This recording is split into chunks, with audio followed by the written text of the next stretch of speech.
a.m. Okay, studio to CC number 5 a.m. in the morning. 5 heures du matin. Dans le studio aussi ici à 5 heures du matin. Oui. Na ton one. To CC, dans to CC na ni studio session wana. To salaki batu misatu. Donc ezaki nga ser na ye na bakini na producer. Producer wana. Après ça on to CC. Abali kotika mutu na ndaku na bango. Tango antilaki ye mutazo kumba ye mutazo drive. He was driving. Okay. Yeah, like kumba ko deja or yebi nani the situation in Kisha.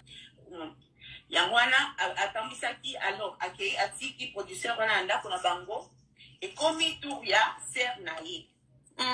Alingaki akide atika ser na ye na ndaku ser na ye alobite yo kendo tika zawadi nanu après okotika mapona oyo mutu moko te akufungolanga porte oyoki naza mutu te akufungolanga porte déjà it's too late alobi okay akei atikina na ndaku na koti ye akei azongi na ye akei kotika ser na ye oyoki mama tango akendaki déjà nga nazomi bongisa nakotala mbetu nalala buzoba na nga na ndimi wi buzoba na nga na tunaki tozokende wapi na oyo kosala nini nyonso tunaki te nalobaki kaka okay na telefone aye azwinga already we were going around 6 a.m. Okay.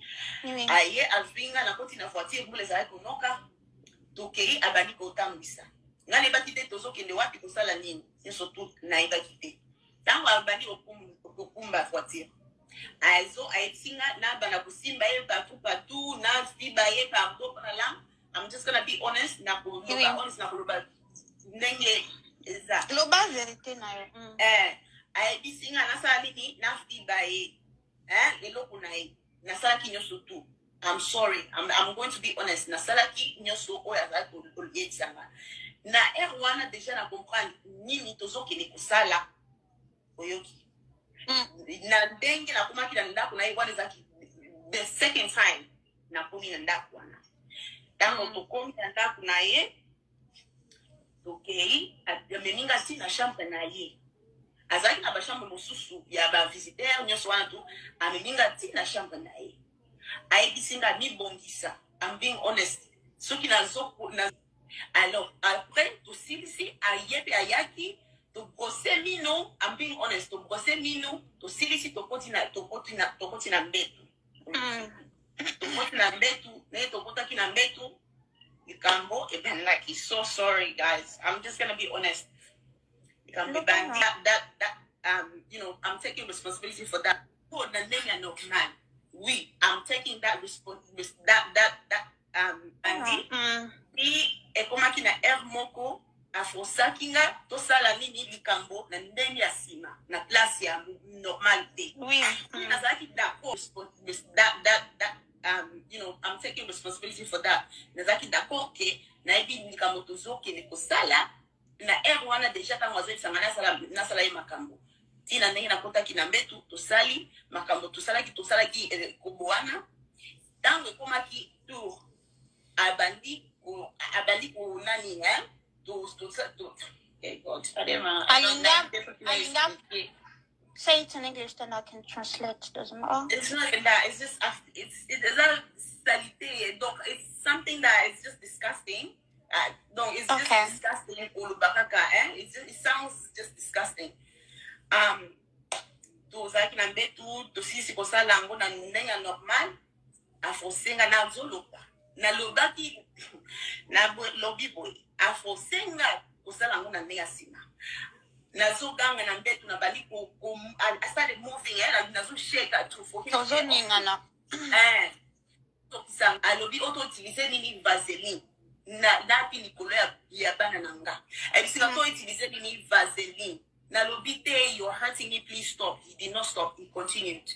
Okay, yango wana ti until I saw nabimaki makila oui nabimaki mwa makila ebimaki pona nini ezambala liboso osala eloko yango na Angela wana. Okay, oui, okay, maybe that's why.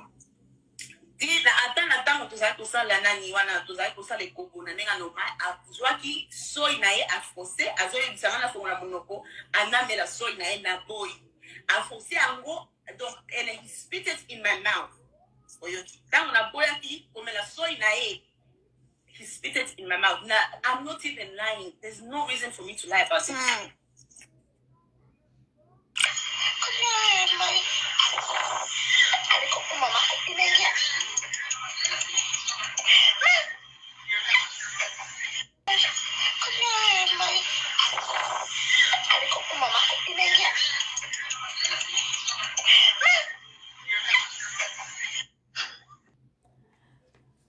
Bandeko babolingo. Maman Zawadi, pourquoi? Pourquoi maman Zawadi? Pourquoi maman? Pourquoi tu t'es laissé faire, ma belle? Pourquoi maman? Pourquoi? Naokeliona mawa.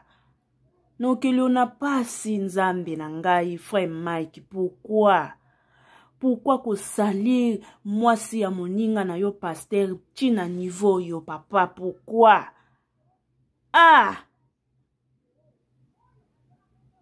Nzambe alola.